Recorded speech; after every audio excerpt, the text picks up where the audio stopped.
Quem é Jan Spatowski? Um eterno aprendiz. E não aprendi quase nada. Mas eu sou brasileiro, com muito orgulho, embora tenha nascido em Augsburg, na Alemanha, no dia 1º de março de 1947. Junto com meus pais, chegamos ao Brasil no dia 3 de maio de 1949. Eu tinha 2 anos de idade. Então não me lembro praticamente não lembro nada da viagem. Só me lembro já quando aqui nesse país. Estou casado há 38 anos com Lúcia Spatowski, que eu conheci na Companhia Atlantique de Petróleo. Tenho 3 filhos, Adriane Spatowski Schmidlin, casada com Carlos Augusto Schmidlin. A minha filha é cirurgiã dentista. Eles têm 2 filhos. O meu neto mais velho chama-se Eduardo Henrique. No próximo mês estará completando 6 anos. E a minha netinha, a Manuela, no dia 25 deste mês de maio, estará completando 6 meses. Depois tem o James Joseph Spatowski, atualmente juiz do trabalho, lotado no Tribunal Regional do Trabalho da 9ª Região, que tem jurisdição no estado do Paraná. Ele já é juiz há aproximadamente 11 anos, foi um dos mais jovens juízes a passar no concurso deste Tribunal do Trabalho. É casado com Cristiane Regina Bortolini e eles têm uma filhinha de nome Lívia, que no próximo dia 26 de maio estará completando 1 ano. Teremos festa logo. E o meu filho caçula, o Jean Marcel Spatowski, casado com a Débora Helena.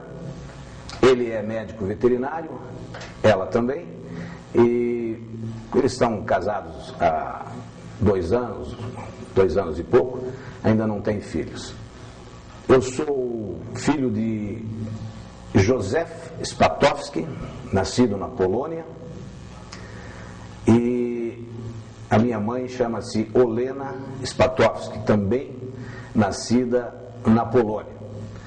A vida dos meus pais é interessante, porque ainda jovens, e em função da Segunda Guerra Mundial, eles foram obrigados a ir para a Alemanha no ano de 1941, no final do ano de 1941.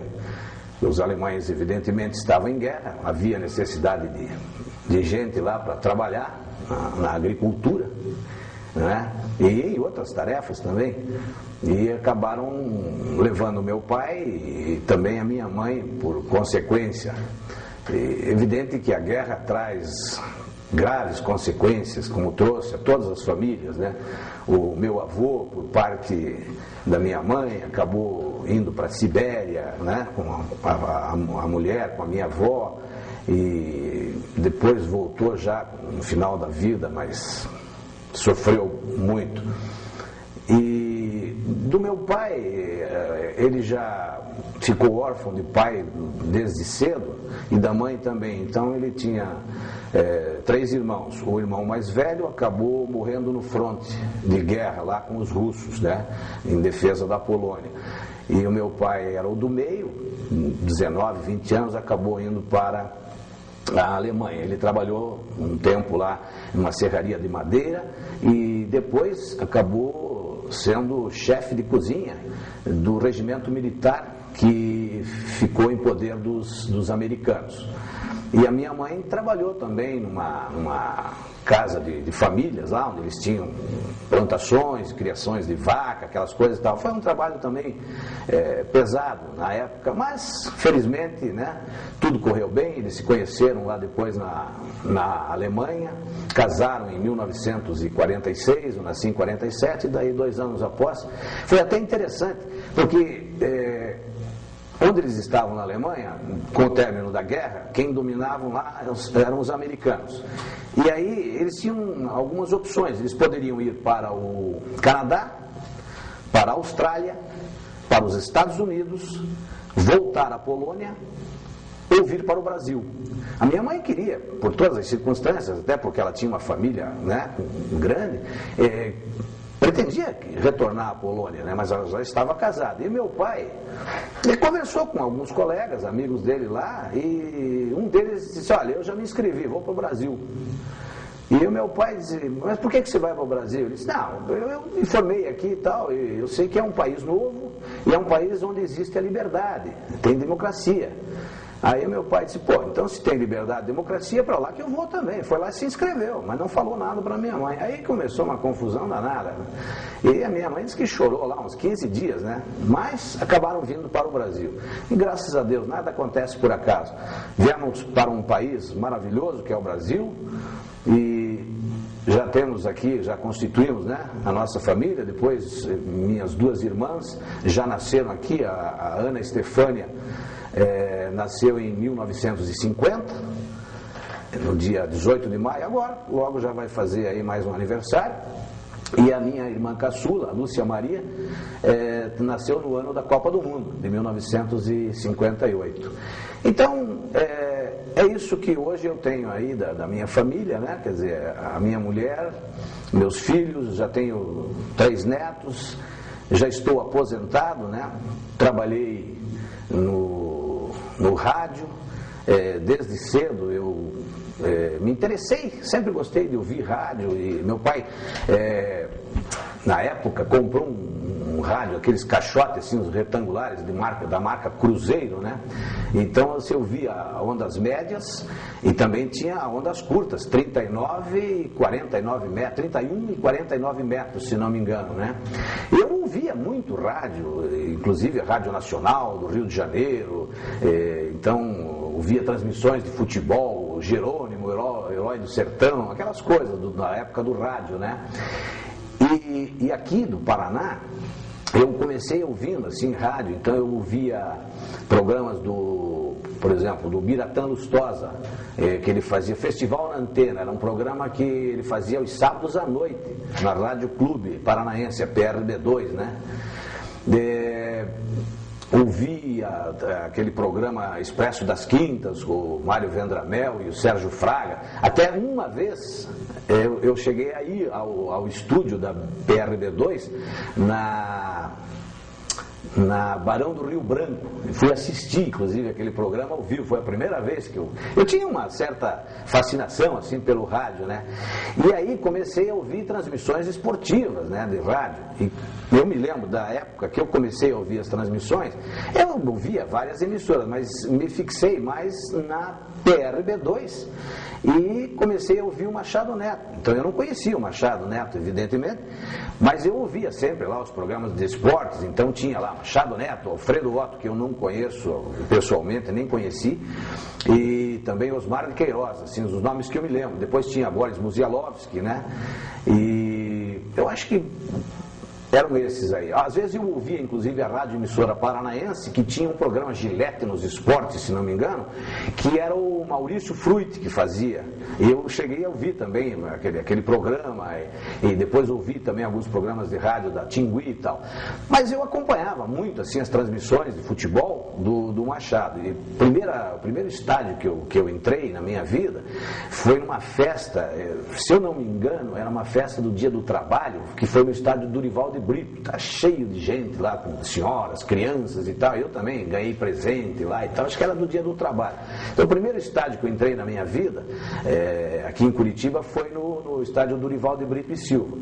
Depois quando eu terminei o grupo escolar que eu estudava numa escola isolada, chamava-se Escola Isolada na Vila Guaíra, que ficava na Avenida Guaíra, que hoje é a atual Avenida Kennedy. E depois mudamos para uma escola chamada Gabriela Mistral. E daí já não era mais escola isolada, fomos evoluindo, né? Aí eu terminei o grupo escolar e fui fazer o exame de admissão no Colégio Estadual do Paraná. Pô, quando eu entrei no Colégio Estadual, eu passei no exame de admissão já de cara. Então meus pais ficaram felizes da vida, que meu pai sempre dizia, ele disse, olha, eu não pude estudar, mas eu quero que todos os meus filhos estudem, eu vou fazer tudo que for possível para que vocês todos estudem. Realmente meu pai sempre foi de uma dedicação extraordinária, eu tenho exemplos maravilhosos dele. Aliás, meu pai está com 87 anos hoje, graças a Deus, e a minha mãe com 86 anos, tenho todos ainda vivos, né, graças a Deus. Então aí fui para o Colégio Estadual, e ali no Colégio Estadual, sabe como é? A gente sempre arranjava um jeitinho, aí fui conhecer o estádio Belfort Duarte, com aquela cerquinha de madeira ali que tinha, era o alambrado do estádio, né? Belfort Duarte. E aí fiquei encantado também, esse aqui é o campo do Curitiba e tal, mas acabei optando pelo Ferroviário, que daí uma vez, uma gurizada lá, eu morava aqui na rua João Parolim, onde hoje está o Tribunal Regional Eleitoral. Ali era a fábrica de madeira, do Afonso Ritzmann Madeiras, empresa que meu pai trabalhou durante 26 anos, até sofreu um infarto, depois ele acabou sendo aposentado, né, por invalidez. Mas foi o único emprego do meu pai no Brasil, e ele era muito querido, porque ele trabalhava durante o dia, fazia o serão à noite, amarrando aqueles fardos de forro, e às vezes ainda trabalhava como guardião. Foi uma coisa assim fantástica, ele batalhou para que todos realmente estudassem. Muito interessante sua vida, mas como foi que você começou no rádio? Bom, no rádio, veja, foi uma coisa até interessante. O Edmar Baroni estava procurando alguém para fazer um informativo da federação para o programa do Odenir Silveira, que chamava-se Revista Amadurista. Ele tinha contactado uma pessoa lá, mas a pessoa não tinha também prática nenhuma e se desiludiu, não quis saber daquilo. Eu vi aquele negócio, não sei com quem que eu estava, e disse, pô, esse troço me interessa. Eu já tinha, né, o gosto pelo rádio. Falei com o Baroni, disse, não, eu faço esse negócio aí, eu pego as notícias da federação e informo lá todo dia as novidades. Aí comecei a fazer por telefone. Eu nem conhecia o Odenir Silveira. Aí comecei a fazer, o Odenir achou que ele leva jeito, tá se batendo aí um pouquinho, mas vai aprender, né? Acabei conhecendo o Odenir. Logo em seguida o Baroni era muito agitado já na época, né? Ele já brigou com o Odenir, já foi para uma outra rádio fazer um programa, e eu fiquei com o Odenir no programa Revista Amadurista. E o Odenir Silveira era considerado o pai do amadurismo, né? No Paraná, porque ele já tinha trabalhado na Rádio Marumbi com Osmar Tenório, se eu não me engano. Também ele deixou a Marumbi e já estava na Rádio Curitibana. Então eu comecei por telefone na Rádio Curitibana. E mais tarde, depois, esse programa Revista Amadurista passou para a Rádio Colombo. Então, com o Odenir, eu fui me desenvolvendo, fui fazendo os noticiários com ele, tal, vendo como ele fazia, como ele escrevia, né? E fui tomando gosto pela coisa. Aí fiquei acompanhando, aos domingos acompanhava os jogos de futebol, né, da Suburbana, fui me identificando com aquilo tudo. E, poxa vida, para mim era uma satisfação enorme, eu fazia aquilo com um orgulho enorme. Não ganhava lá grande coisa, mas já era um começo, né? O senhor ganhava o Diário do Paraná. Não, o Odenir já me pagava, ele já me pagava uma verbazinha lá, eu não me lembro exatamente quanto, mas eu já ganhava alguma coisa, né? Aí em seguida, se eu não me engano, lá por fevereiro de 64, o Odenir era o chefe da contabilidade da Óticas Curitiba, e ele tinha um parentesco lá com os proprietários, os irmãos Barbosa, inclusive, e aí ele me levou para trabalhar lá. Aí eu já fui lá registrado e tal, trabalhando lá como auxiliar de escritório, né? Então eu já tinha um emprego na Ótica Curitiba e fazia o programa de rádio com o Odenir. Então o Odenir escrevia lá no final da tarde, no expediente, ele fazia o texto lá para a gente ler à noite no rádio e eu apresentava junto com ele. Depois eu passei a fazer o programa praticamente, né? O Odenir só dava a burilada, ia lá fazer os comentários, etc. Mas ele era o chefe da equipe. Realmente foi uma pessoa que marcou muito.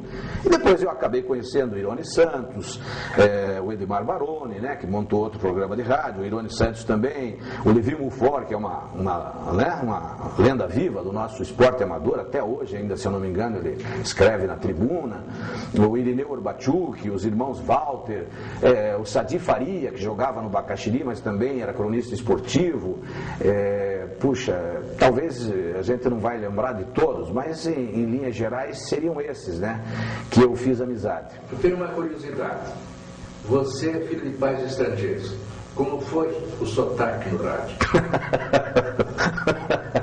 Bom, é interessante, porque, Machado, quando nós chegamos ao Brasil, eu tinha 2 anos de idade, evidentemente que meus pais falavam em polonês em casa, né? Mas eu já a partir dos 6 anos, mais ou menos, eu comecei a frequentar a escola, então eu não tive dificuldade, eu fui aprendendo, porque eu vivia, naquela época, a casa que nós morávamos era a casa da própria firma, ali onde é hoje o Tribunal Regional Eleitoral. Então eles tinham lá umas 6 ou 8 casas. Uma das casas foi dada ao meu pai para morar lá, era uma casa boa, oferecia boas condições.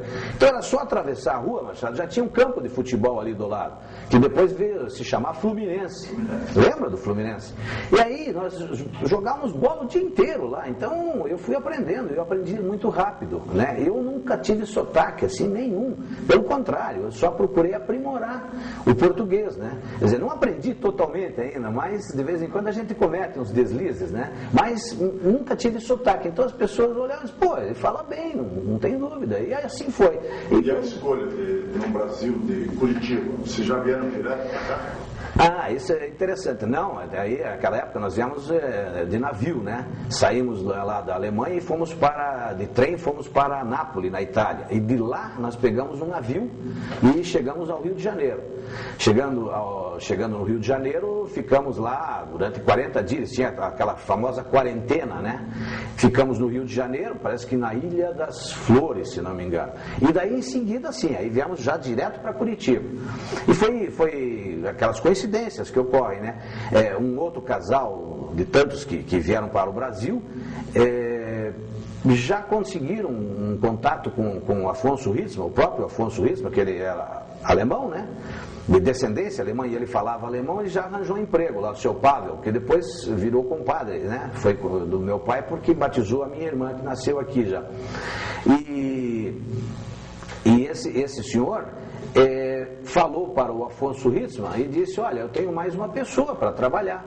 E ele falando, meu pai sabia falar bem o alemão, porque afinal de contas ele viveu durante um período razoável na Alemanha, e aí ele contratou meu pai para trabalhar, e foi o único emprego que meu pai teve na vida. Ele era um homem benquisto, e como é até hoje, né?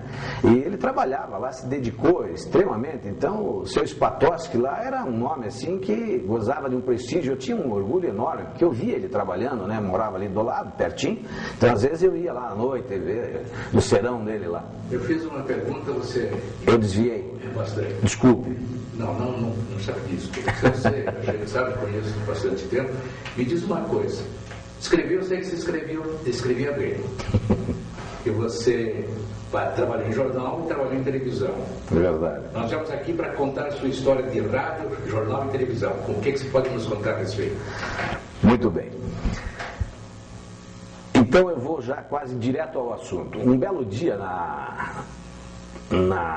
nos corredores da Rádio Colombo e Curitibana, que era um consórcio ali do edifício Pugsley, o Machado Neto chegou para mim e disse assim, escuta, você quer escrever em jornal? Eu disse, eu? Eu disse, pô, claro, o que vier, né? Tá valendo. Então você vai lá no jornal, fala com o encarregado lá do setor e diga que fui eu que te mandei. Eu imediatamente, né? Saí dali, o Denir, já pedi licença lá, disse, Denir, eu vou lá no jornal, no Diário do Paraná. Fui lá, falei com a pessoa e tá bom, amanhã você começa, pode escrever uma coluna aí sobre futebol amador. Era o meu ramo, né? Eu estava dentro da atividade, tudo bem. No outro dia já fui lá, fiz uma coluna e tal, escrevi.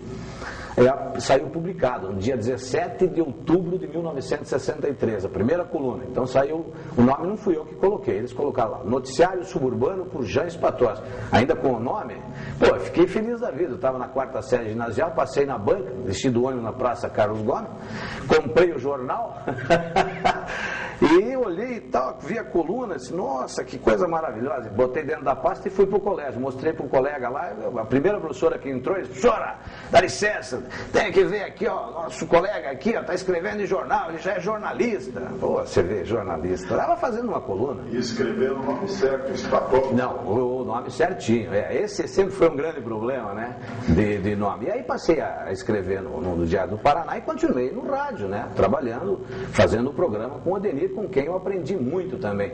Agora, tenho que agradecer ao Machado Neto, porque confiou, né? Ele sabia que precisavam de alguém para escrever sobre futebol amador e me indicou, e foi bom. Eu agradeço eternamente por isso, porque esse encaminhamento é importante. A gente precisa dessa ajuda às vezes, sabe? Todos nós precisamos, né? E foi muito bom. E continuei no rádio, depois passei para o setor, inclusive, profissional do rádio, conheci grandes figuras lá no consórcio Colombo Curitibana, Mauro Edson Carriel, Osni Silveira, um grande comentarista, Marcos Esmanhoto, que era um repórter da melhor qualidade. Ele começou fazendo plantão esportivo, era um corintiano inveterado, né? É médico, depois ele em Apucarana, casou inclusive com a filha do seu Marcelo, que era Bertoli, que era gerente da Atlantique, a Regina, né? E tinha o Aino Luiz, que eu me lembro, né? Tinha o Luiz Nivaldo Maciel, que era da parte técnica, né? Que trabalhou depois, nós trabalhamos juntos na Atlantique, o Arlério Serpe também trabalhou na parte técnica. Poxa, eu fui conhecendo o pessoal, né? Que passou pelo rádio ali, o Darcy Batista, se não me engano, Darcy Machado, que não tem parentesco com o Machado, isso, está em Londrina, também passou por lá. Depois trabalhei um tempo, inclusive na Rádio Colombo, um período pequeno com o Willy Gonzer, né? O Fuad Calil. Fuad Calil, nós chegamos uma época a apresentar um noticiário às 10 horas da noite, se eu não me engano, na Rádio Colombo. Então era um fato interessante que acontecia o seguinte: o noticiário era sério, né? A gente sempre se compenetrado. O Fuad também, um grande narrador esportivo, né? Já era na época, depois melhorou, depois ele foi para São Paulo, Rio, né? No Rio, Então nós tínhamos um noticiário. Mas aquela do tempo, a previsão do tempo era interessantíssima, né? Que tinha uma janelinha dentro do estúdio, aquelas paredes de Eucatex. Então quando vinha lá, previsão do tempo, soltava a música, a gente olhava na janelinha, via assim meio nublado o tempo lá, né? Já tempo instável, sujeito à chuva. De vez em quando alguém dava um tropeção lá na parede daquela, trovoadas e tal. Então era divertidíssimo, mas a gente aprendeu muito e a gente foi desenvolvendo, né? No rádio, e depois veio, por consequência, veio a televisão. Eu sempre... A televisão veio do jornal. Do jornal. Foi interessante, até porque eu estava escrevendo sobre futebol amador no Diário do Paraná. E aí começaram a aparecer oportunidades, né? O que apresentava o programa de esportes no Canal 6, que era Atualidades Esportivas, vez por outra, né, se ausentava. E aí eu acabei fazendo, né, a apresentação desse programa. Eventualmente eu apresentava Atualidades Esportivas. Aí o pessoal já me viu na televisão. Eu era jovem, tinha lá 17, né, 17 anos, 18 anos. Então eu fazia Atualidades Esportivas, um programa de 5 minutos, mas era o começo. E nesse começo, de repente, passei a apresentar o Diário do Paraná na TV, que era um noticiário que encerrava a estação naquela época, que o Canal 6, por volta das 23h50, né, encerrava as suas transmissões. E eu passei a apresentar, então, o Diário do Paraná na TV.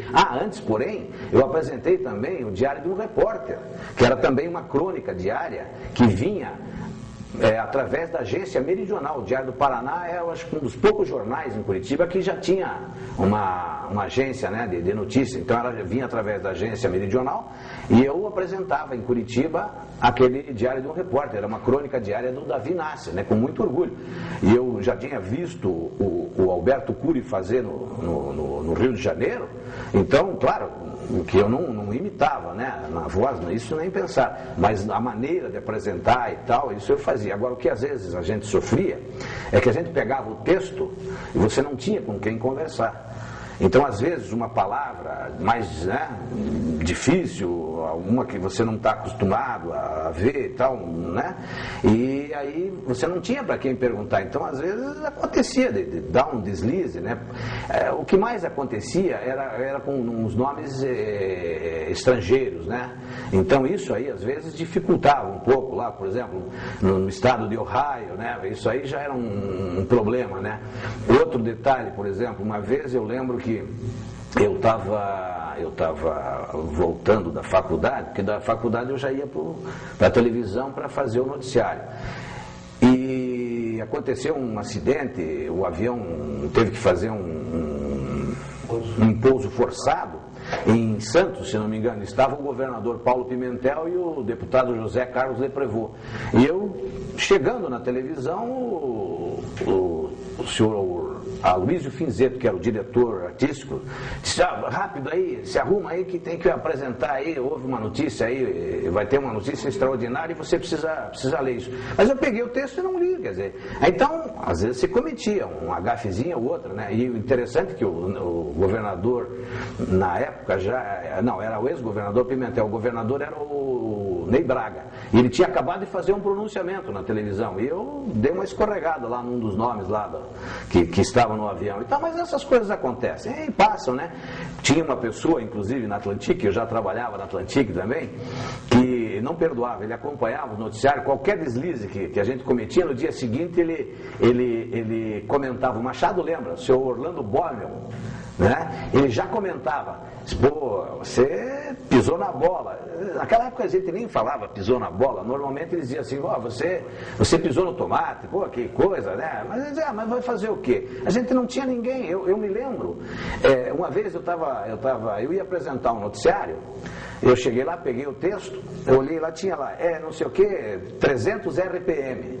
Eu fiquei, RPM? Aí o que eu fiz? Como ainda tinha tempo, corri ali na redação do Diário, que o jornal era ao lado do Canal 6, ali na José Loureiro, e o José Cripa, ele fazia um noticiário lá para a Rádio Ouro Verde.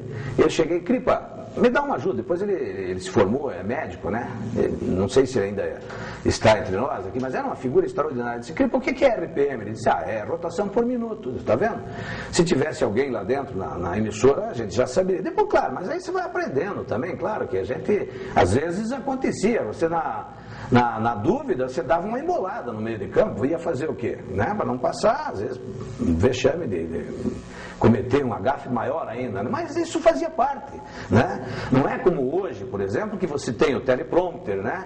Você tem o pessoal que te dá o apoio, que você tem que chegar com muita antecedência, você tem que ler todo o texto, é gravado, né? Hoje é feito em videotape praticamente. O noticiário ainda, alguns são feitos realmente ao vivo, né? Mas sempre entram reportagens já devidamente editadas e etc e tal, né? Isso até aconteceu comigo quando eu trabalhei durante uns 6 meses no Canal 2, que foi inaugurado aqui, que hoje é a TV Bandeirantes.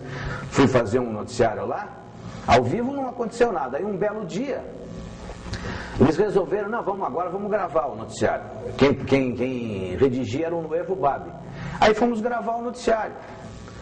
Gravamos. O cidadão gravou e disse: daqui a pouco vai entrar no ar. Eu fiquei lá sentado para ouvir, mas na gravação, uma hora alguém ali do estúdio me deu um sinal e disse: não, para. E aí o que eu fiz? Eu digo: porra, o que houve nessa bosta? Aí o cara...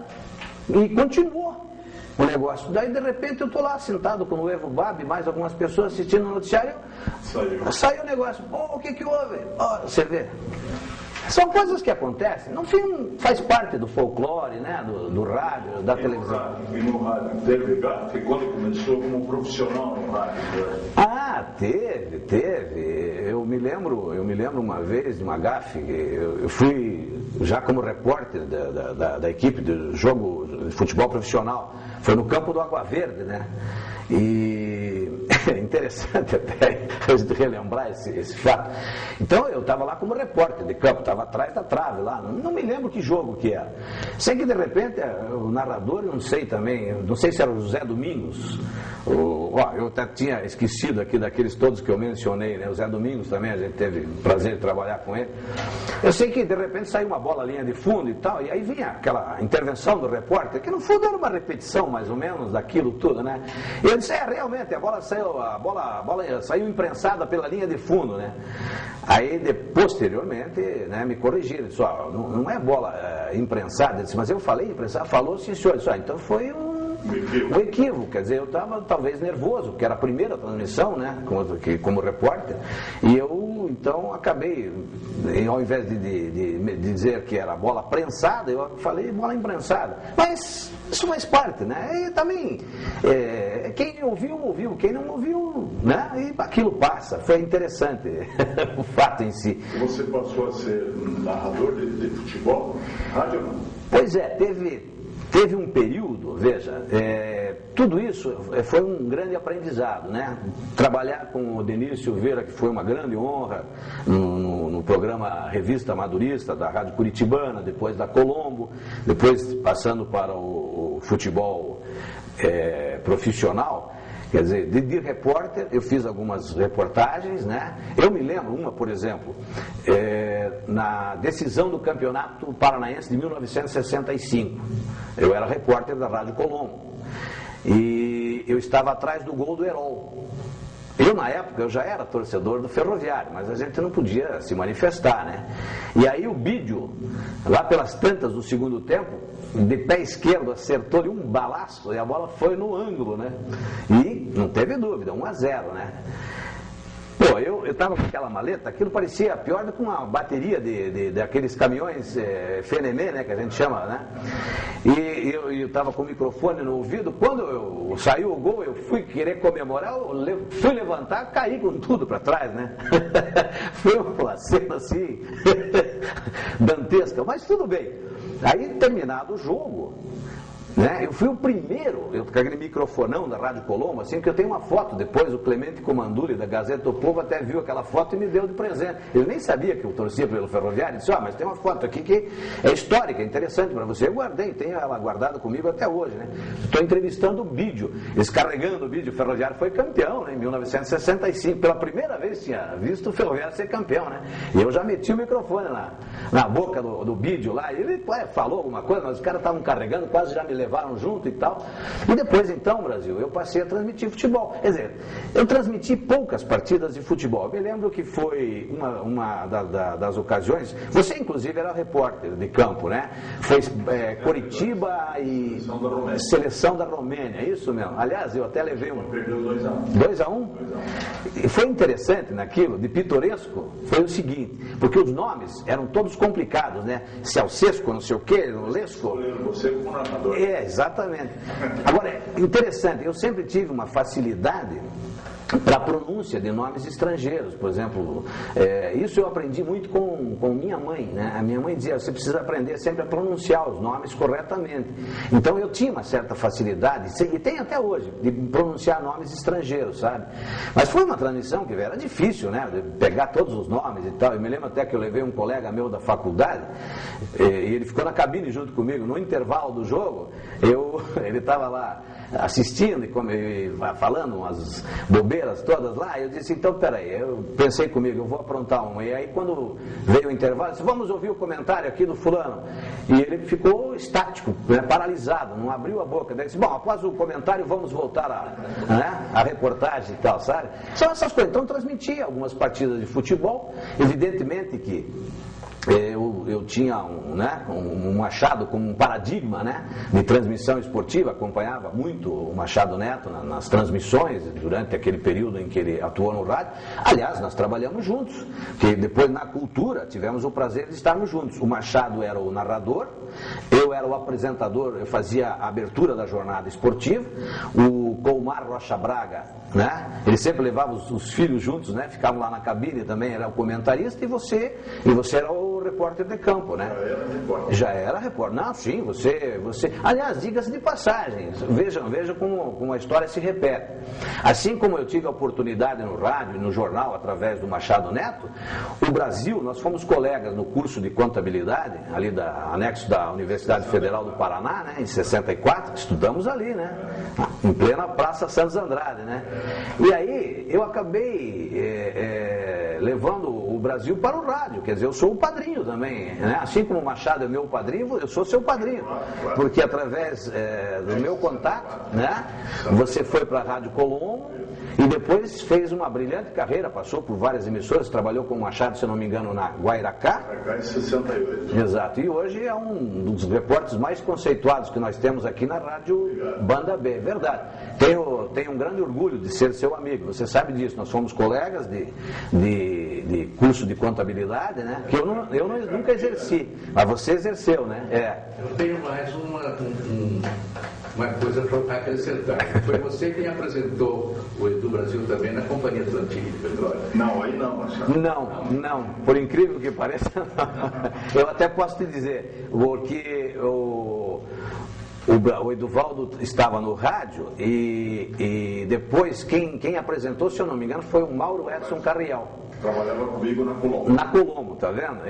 Exatamente. Aliás, foi até um fato interessante, Machado, porque depois, evidentemente, eu fui trabalhar na Companhia Atlântica de Petróleo, da qual o Machado era o chefe do departamento de pessoal, né? Aliás, só dava radialista. Só dava radialista, exatamente. Você imagine, eu trabalhava com o Osni Silveira, eu era escriturário, né? Eu entrei como escriturário. Então tinha lá, no setor tinha o Osni Silveira, tinha o Luiz Nivaldo Maciel, tinha o Arlélio Serpe, né? O Mauro Edson. E o Mauro Edson, que trabalhava no Recursos Humanos junto com o Machado, né? E o Machado, exatamente, né? E depois você veio para lá também. Então, e o Sebastião, isso, o Sebastião dos Santos, que trabalhou na Rádio Emissora Paranaense, perfeito, aí você vê. Não, e tinha o Hermes Pons, o Aires Pons, né? Que também trabalhou, só que quando eu fui para a Atlântica, eu entrei no dia 17 de outubro de 66 na Atlântica. 17 de outubro. Essa é uma data importante na minha vida. 17 de outubro de 63 foi a primeira coluna no jornal, né? E 17 de outubro de 66 eu entrei na Atlântica. E aí o que aconteceu? Acabei conhecendo a minha mulher, né? Mas foi interessante, eu vou contar esse fato rapidinho. Eu acho que era isso que eu ia perguntar. Então pergunte.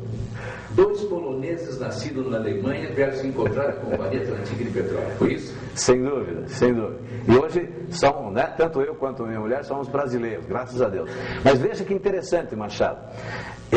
A Lúcia, ela entrou na Atlântica em junho, se eu não me engano, de 65. E eu entrei em outubro de 66, um ano e pouquinho após. Aí um belo dia, lá nos corredores da rádio, o Mauro Edson, que tinha um vozeirão, né, eles chamavam de voz de veludo, né, ele tinha um programa esportivo que ele fazia, parece que a Guanabara é o limite, de perguntas sobre futebol aos domingos ao meio-dia. Eu sempre ouvia aquele programa, né, eu achava fantástico, ele tinha um vozeirão mesmo, era um excelente narrador esportivo também. O Antônio Cury também, que fazia parte da equipe que o Machado montou, Silvio Ronald, isso, grandes figuras. E aí, um belo dia o Mauro Edson Carriel chegou para mim e disse assim: Jean, que interessante, na Atlântica tem uma moça que é a mesma situação tua, ela é filha de poloneses e veio para o Brasil. Eu não sei se na mesma data que você, ou um pouquinho depois e tal. Pô, você precisa conhecer, rapaz. E ela é muito bonita e tal, né? Eu digo, então tá bom, tudo bem. Aí passou, né? Eu digo, não, qualquer hora eu vou lá, né? Ele brincava comigo, quando é que você vai lá tomar um café e tal. Até que, de repente, eu fui lá fazer um teste. O Machado disse, você não quer trabalhar na Atlântica? Eu disse, claro que quero. Aí fui lá fazer um teste. O teste eu acho que foi mais ou menos, mas é que eu tinha 17 anos, e aí o Machado disse, não, mas com menor de idade a Atlântica não admite. Então você vai ter que esperar completar a maioridade para 18 anos, para depois então ter a oportunidade. E aí aconteceu, exatamente, e no dia... Mas que padrinho esse teu? Um baita padrinho, né? E aliás, depois foi meu padrinho de casamento, meu padrinho de casamento, claro. Não poderia deixar de ser. Entre outros padrinhos, é o meu padrinho. Localizado é você. Pois é. Então, Machado, de tudo isso, eu quero dizer o seguinte, que a melhor coisa que me aconteceu na Atlantique foi eu ter conhecido a minha mulher, né?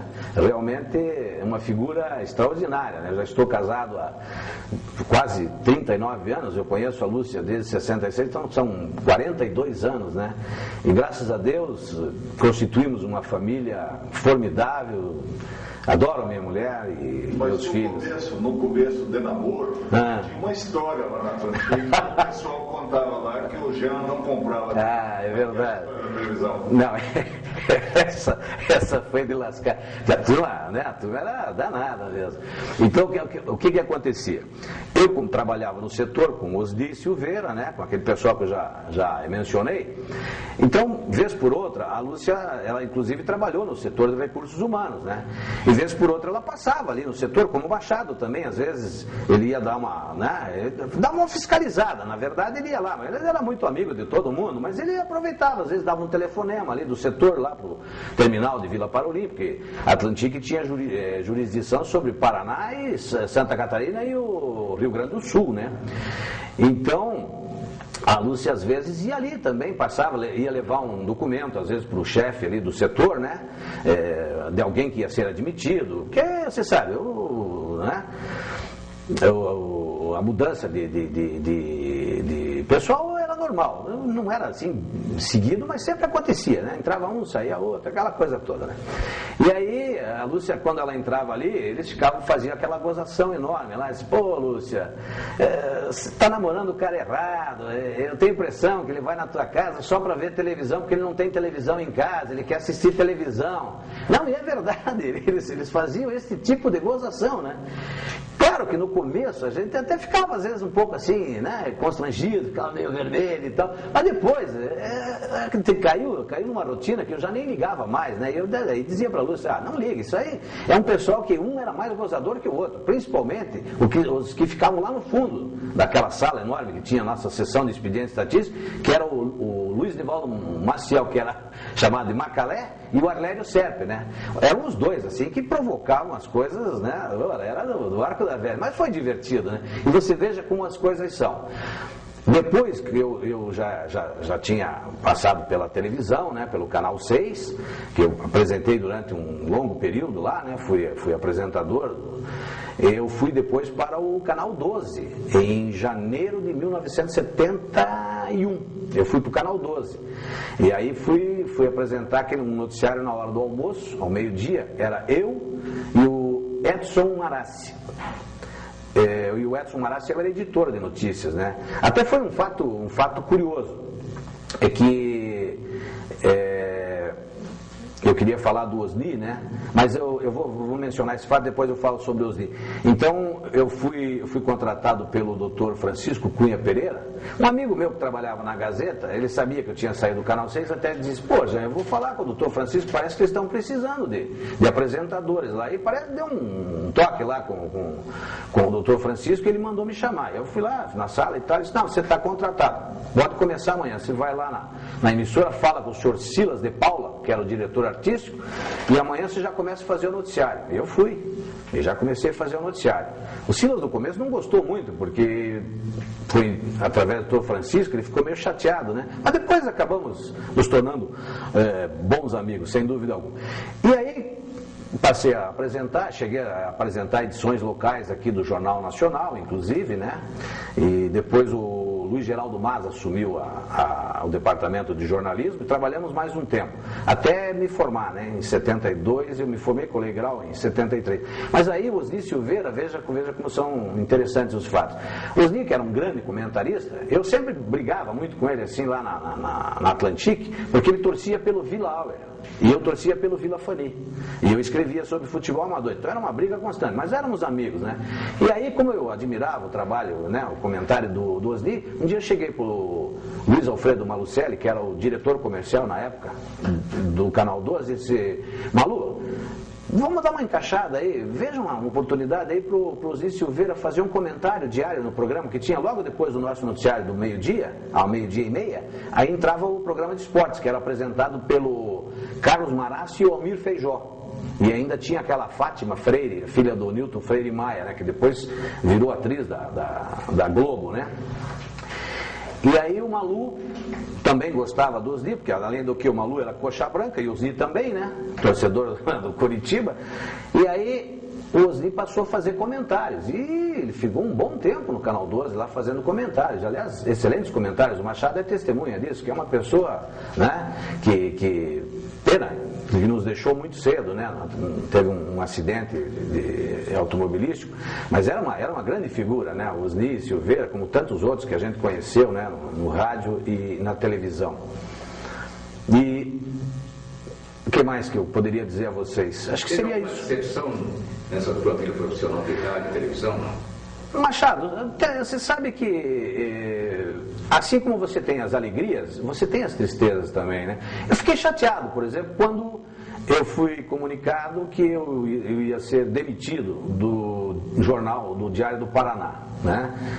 Mas tudo bem, eu até procurei indagar da direção dos jornais, mas qual é o motivo? Não, é que nós vamos paralisar a parte de esporte amador. Porque é interessante, Machado, eles só fizeram questão de ter esporte amador no jornal, no Diário do Paraná, porque aquilo vendia muito jornal.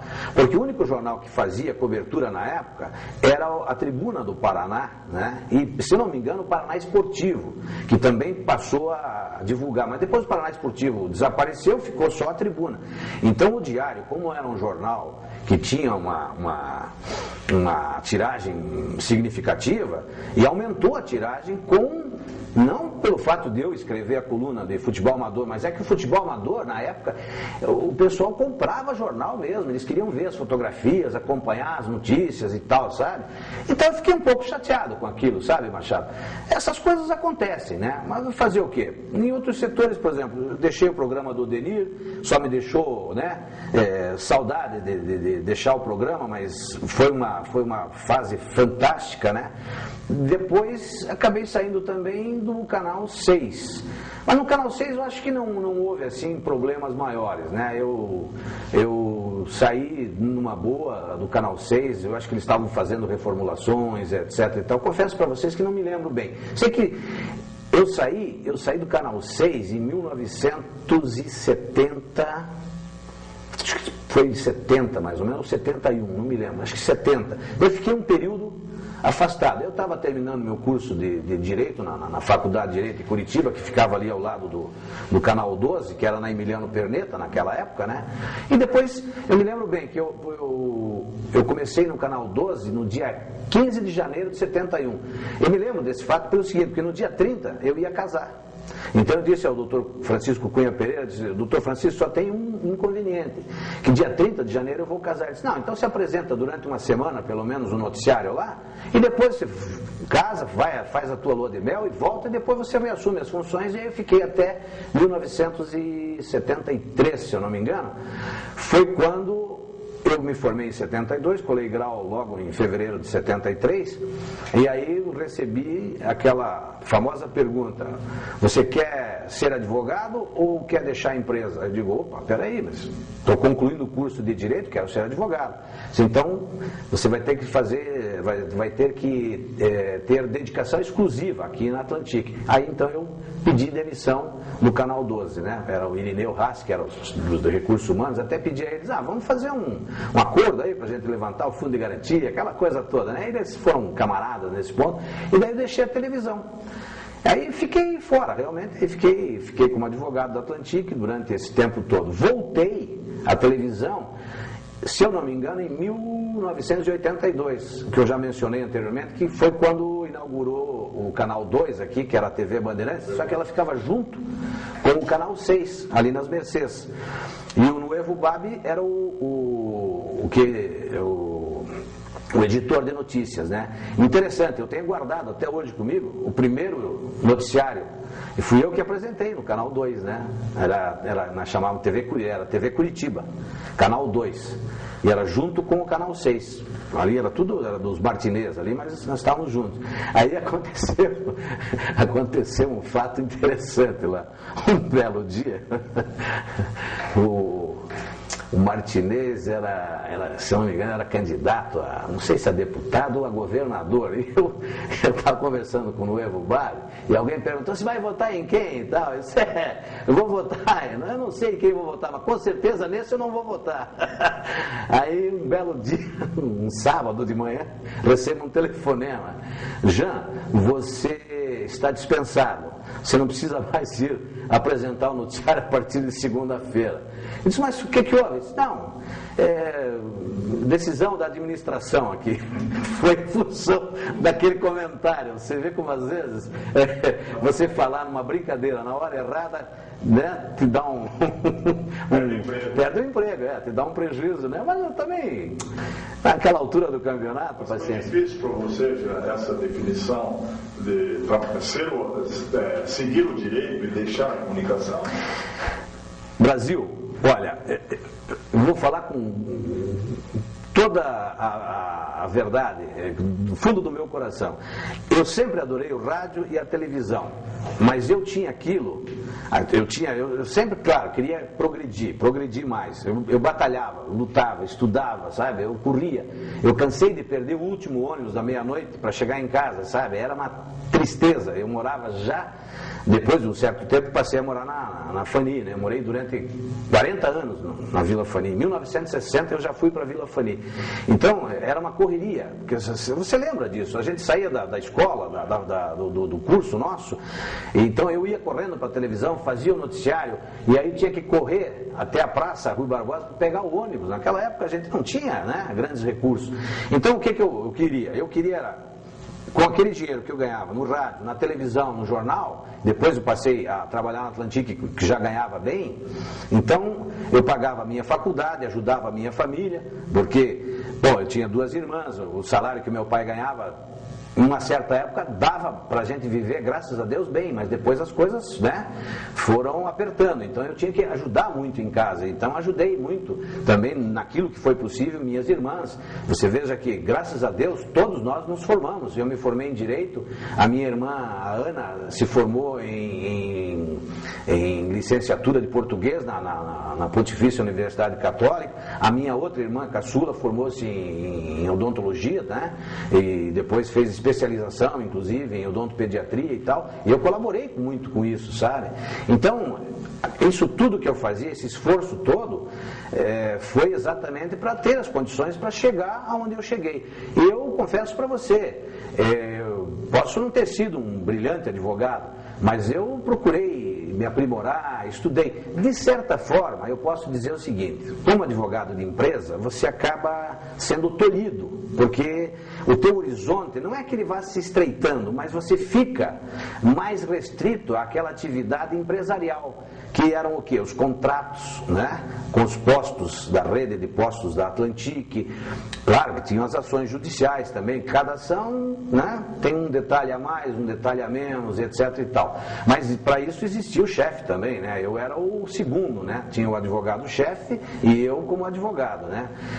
Claro que sobra sempre para o advogado os problemas maiores, né? Onde tem uma bronca maior, você vai. Aconteceu um problema lá em Guarapuava, de desvio de combustíveis dentro de um tanque, quem é que vai? É o Jean que vai lá resolver o problema, né? Então, mas eu acho que me desincumbi bem da função durante esses anos todos. Tive lá uns quiprocós também, evidentemente, né? Mas isso faz parte. Quantos anos? Machado, eu de 66 eu trabalhei até 82, depois eu fiquei um período afastado da empresa, nós tivemos uma briga judicial, eu acabei retornando à empresa e fiquei até o ano de 1999. Depois eu retornei, mas aí eu já fiquei afastado, né? E aí fui um período para a Justiça do Trabalho também, e depois acabei me aposentando com 35 anos, 2 meses e 23 dias. Eu marco sempre esses números. Foi um prazer ouvir a tua história, e agora nós gostaríamos das suas considerações finais. Como consideração final, eu quero agradecer profundamente a você, Machado Neto, por tudo que você representa e representou na minha vida, e dizer dizer que eu tenho como uma das grandes figuras humanas que eu já conheci. Eu quero te dizer que eu adoro meus pais, adoro meu pai, tenho meu pai como um grande exemplo, mas você é uma pessoa que me marcou profundamente pelas tuas atitudes, pela tua maneira de ser. Você é uma pessoa realmente formidável, eu te admiro muito. E ao Eduvaldo Brasil, eu também quero agradecer profundamente que você tenha vindo aqui participar desse nosso bate-papo. E dizer, Brasil, que eu tenho um grande orgulho, sempre menciono esse fato, além de ser seu amigo, saber que você hoje é um dos grandes repórteres esportivos do Paraná. Estou na frente aqui de duas grandes figuras do rádio e da televisão, porque você também já trabalhou, ambos trabalharam também na televisão, e vocês sabem, né, que ali nós, tanto no rádio quanto na televisão, são pitadas de inspiração e muita transpiração. Muito obrigado.